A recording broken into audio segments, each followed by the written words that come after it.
Shifting focus, tensions raised by the opening of U.S. embassy in Israel took an ugly turn on Monday as Israeli troops shot dead dozens of Palestinian protesters on the Gaza border.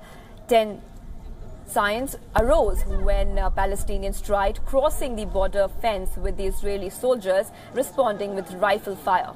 By late evening, 58 Palestinians had been killed, while more than 1,350 were wounded by the gunfire. Israeli soldiers used barrages of tear gas and gunfire to keep Palestinians from crossing over the border fence. Now, Monday proved to be the bloodiest day for the Palestinians since 2014. The bloodshed triggered sharp criticism from countries like Turkey, which called it a massacre.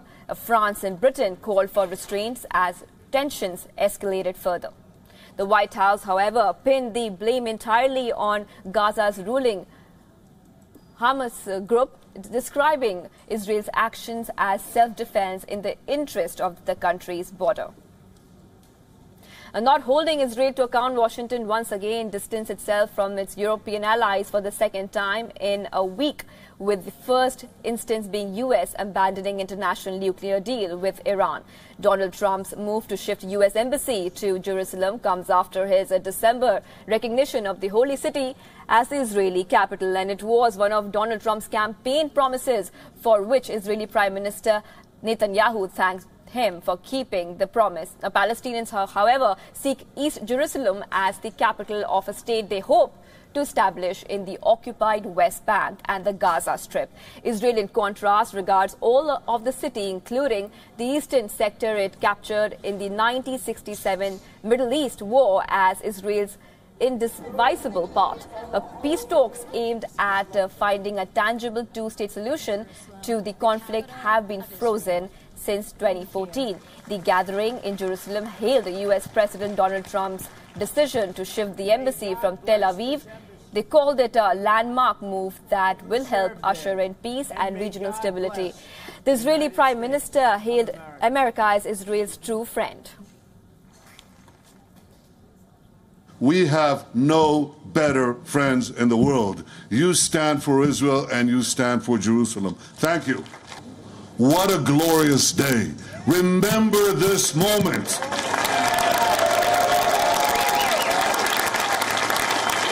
This is history.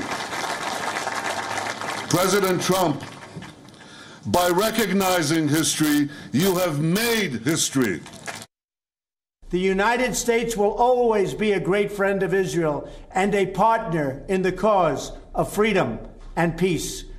We wish Ambassador Friedman good luck as he takes up his office in this beautiful Jerusalem embassy, and we extend a hand in friendship to Israel, the Palestinians, and to all of their neighbors. And responding to the U.S. opening its embassy in Jerusalem, Palestinian President Mahmoud Abbas said the United States had erected an American outpost settlement in East Jerusalem. With the opening of his embassy in Jerusalem on Monday, he called the deaths in Gaza a massacre and announced 3 days of mourning and a general strike on Tuesday.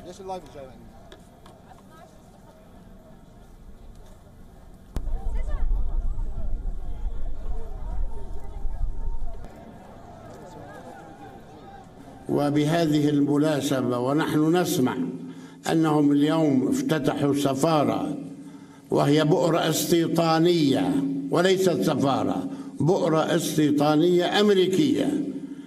يعني بالأول كان عندنا البؤر الاستيطانية بمساعدة أمريكا، هلأ عندنا بؤرة أمريكية، بؤرة استيطانية أمريكية في القدس الشرقية. ولذلك قررنا تنكيس الأعلام غدا ولمدة 3 أيام حداد، وإضراب غدا بمناسبة يوم النكبة، حيث أن غدا سيكون مناسبة لمرور 70 عاما على النكبة، نكبة الشعب الفلسطيني وخروجه من وطنه أو إخراجه من وطنه من خلال العصابات الصهيونية عام 1948.